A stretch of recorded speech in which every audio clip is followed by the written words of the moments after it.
So we're up at Ramsey on this Super Manx Sunday, and Rob Holden's with us, and the Ironman Gran Fondo is underway. We've already seen one go off, and we'll have those pictures in a second. And as we do this interview, we've got the next one going off.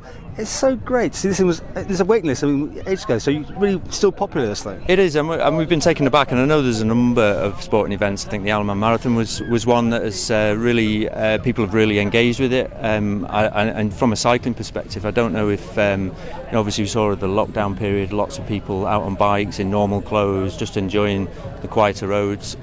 So with Gran Fondo, there's not many. A Gran Fondo event is a bit like the London Marathon, where you'll have a race at the front end, and then you'll get the London Marathon comparisons, the fun runners, the ones who want to challenge themselves, and then we have the lower distances, so everyone can enjoy. From we've got 1 to 84-year-olds doing the wide variety of events. We've got on the majority of closed roads, which is really unusual. So we really appreciate the Manx public engaging with this. I know there's some frustrations with the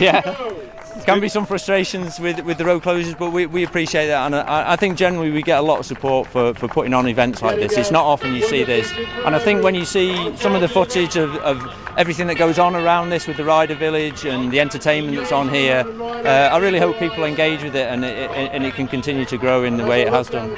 This must be like all things under jeopardy early on in the year. Very much so, yeah, and it took a lot of soul searching, for want of a better phrase, really, in what we do with this, and it was a case of watching and waiting, because obviously we want everyone to be safe, and what we've been through is unprecedented, isn't it?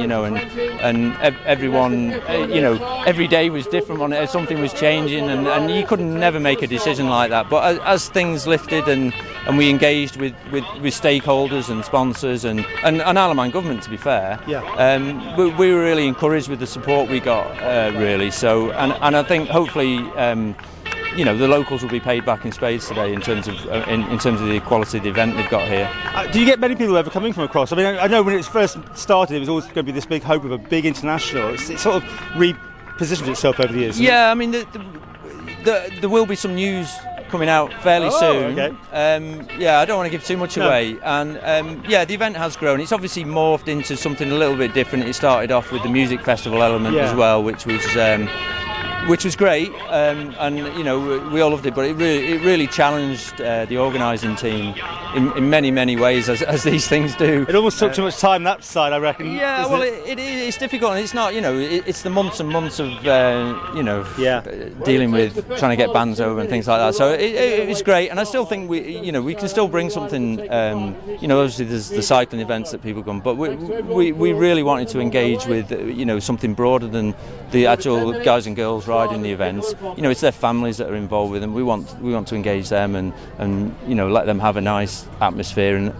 obviously particularly on days like we've got today. Oh, you've done well. Royal Ramsey. I know. Yeah, well, very well. We were building the course over the last week, and we were. I don't want to say we were concerned, but for some riders that they just accept that. But days like this, you really appreciate, and I think if you look at the backdrop here, this is the day we wanted, that everyone could see after the event and go, wow, yeah, that looks great. I'd like to be involved with that, whether that's riding or whether it's just helping. Or so, what time of year do you actually open it up for entries? I mean, well, the entries open up before Christmas last year. Oh, really? Yeah. Early. Yeah. I mean, obviously, clearly the dates moved. The date was originally the first weekend in the school holidays, so that was the end of July. So that obviously everything's been adapted this year, hasn't it? Isn't it just great to have an event on that? I think so, and that's generally the support we've got, and we generally it's really, I honestly say, as a small part of the organising team, a heartfelt sort of thanks to the Manx public for supporting this, from, like I say, from the stakeholders, from Ironman government.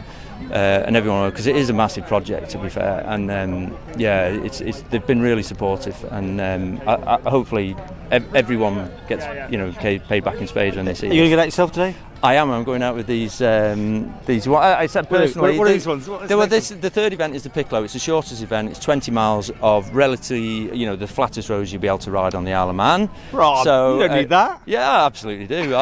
Personally, it's one of the favourite events. That and the Minusculo Fondo, which we ran around the park yesterday, fully closed off for the little guys, stabilised, things like that, to have an hour of fun in a safe environment.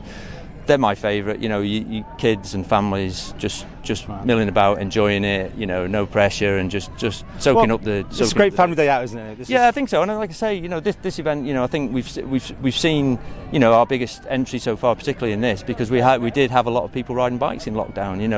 Who hadn't either ridden ever or hadn't ridden for a long time, and you could see it. Me too. Absolutely. Yeah, normal clothes, quiet road. Yeah. So obviously we can offer that today with the closed road. So I think people are really engaged with that, and and we're really fortunate with the weather, and hopefully everyone will have a great day.